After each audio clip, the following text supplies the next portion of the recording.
Vous écoutez Radio Taïwan International et c'est l'heure des musées.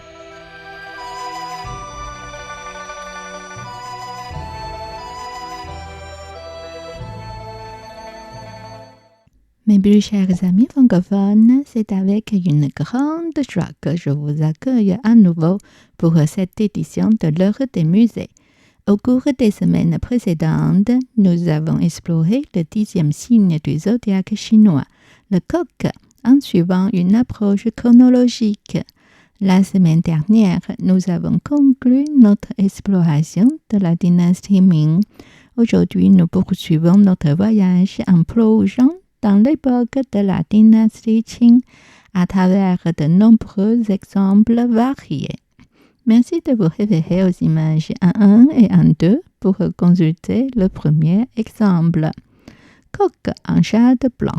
Le coq se tenant debout et tourné vers l'avant, des épis de millet posés sur ses poignets. Ses ailes et sa queue sont sculptées de lignes courtes et fines, suggérant une couverture de plumes.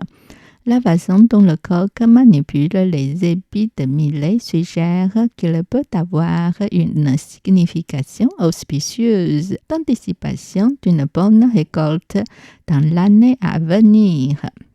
Merci de vous référer aux images de 1 à 2-3 pour examiner le deuxième exemple qui présente toujours un coq en jade blanc, mais avec une représentation toute différente. Cette pièce en jade avec certaines parties présentant une nuance de noir ou de brun due à l'infiltration.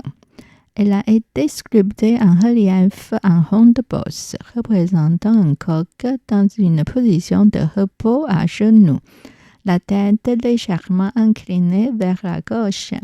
Les plumes sont finement gravées en lignes délicates, offrant une texture claire, en particulier au niveau de la tête, des ailes, de la queue et des grandes plumes. La sculpture en relief souligne le volume et la légèreté du coq. L'artisan a habilement disposé les zones d'infiltration de couleur dans les pointes de la crête, des ailes et de la queue du coq, créant un effet de mise en valeur. Il y a un trou à travers le dos du coq permettant de l'accrocher à l'aide d'une corde. Et le troisième exemple est illustré dans les images 3.1 à 3.4. Brûle le parfum en forme de coq en émail vert. Céramique Imahi.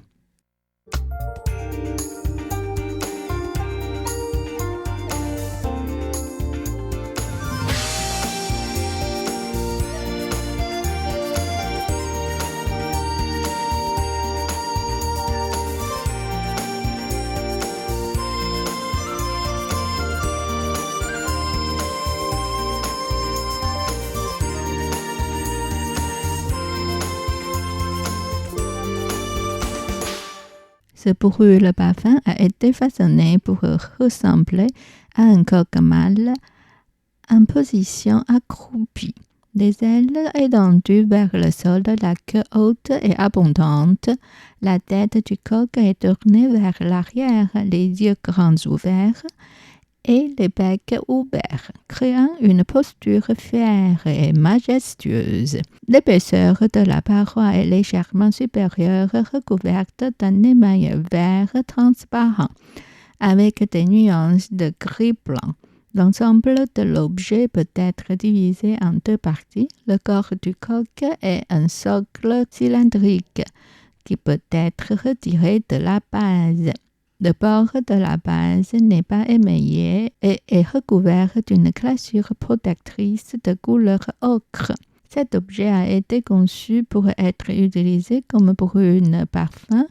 Le socle cylindrique sert de contenant pour l'encens, tandis que la conception du bec ouvert du coq et des ouvertures dans les ailes permettant de faire circuler l'air pour la diffusion du parfum.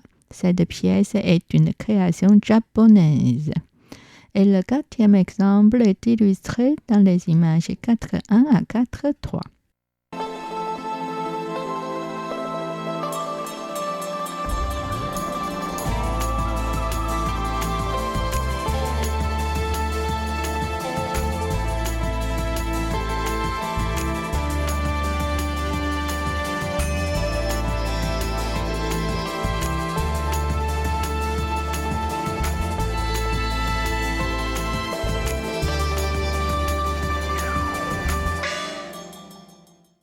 toit de laquais en forme de coque décorée de la technique du maquillé.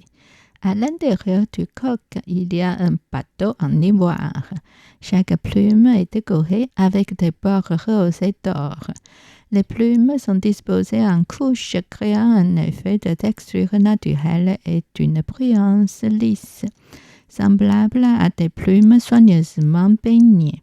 Le corps du coq est bien arrondi. Sa crête est peinte en lac rouge et l'or est utilisé pour mettre en valeur la couronne du coq. Les yeux sont vifs et réalistes. Et le cinquième exemple est illustré dans les images 5.1 et 5.2.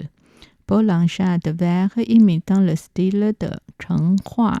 Ce bolanchade vert est orné de 14 petites sculptures en relief de coq entourées de fleurs et de plantes, créant une scène vivante et charmante.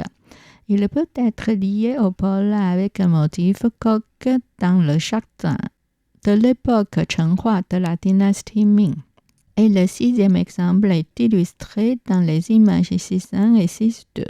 Tabatière en verre multicouche sur fond blanc avec une décoration de coque et de pivoine. Cette tabatière est en verre translucide de couleur ivoire, ornée de fleurs rouges, de feuilles vertes, d'un coq jaune, d'un pavillon violet noir et de roches en verre jaune. Il est doré d'un couvercle en jade et d'une cuillère. Et le septième exemple est illustré dans l'image 7.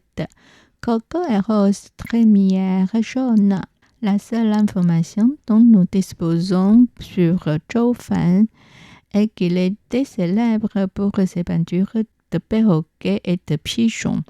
Son lieu de naissance, ses dates de naissance et de décès, ainsi que ses réalisations tout au long de sa vie demeurent inconnues. Son œuvre se distingue par son coup de pinceau raffiné et sa représentation épurée des objets.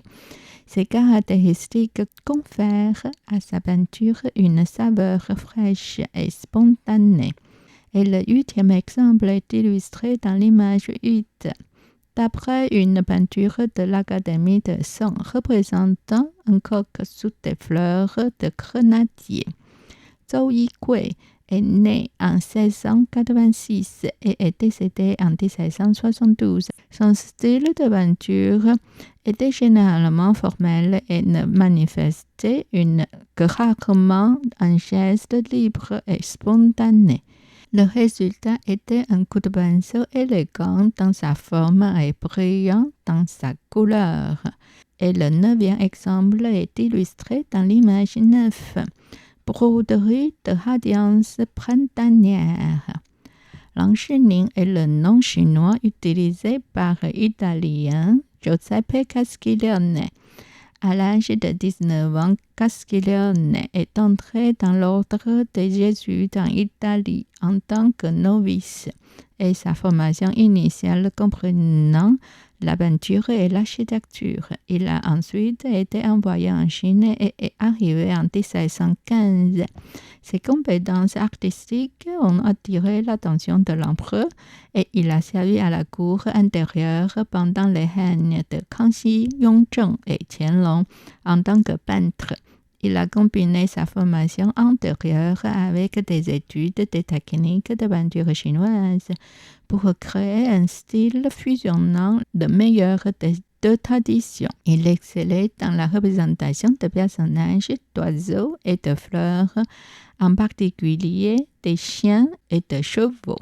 Cette peinture représente un ruisseau de montagne coulant jusqu'à l'endroit où des faisans et des roches décoratives sont visibles.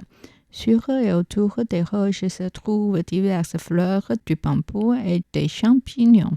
Le sujet est propice pour le début d'une nouvelle année prospère et fait allusion à l'expression broderie de radiance printanière, d'où le titre de cette peinture. Bien, nous allons conclure ici pour aujourd'hui, chers auditeurs. Je vous remercie de votre fidélité. C'était l'heure des musées, produite et animée par Miao Yonghua, diffusée sur les ondes de Radio Taïwan Internationale.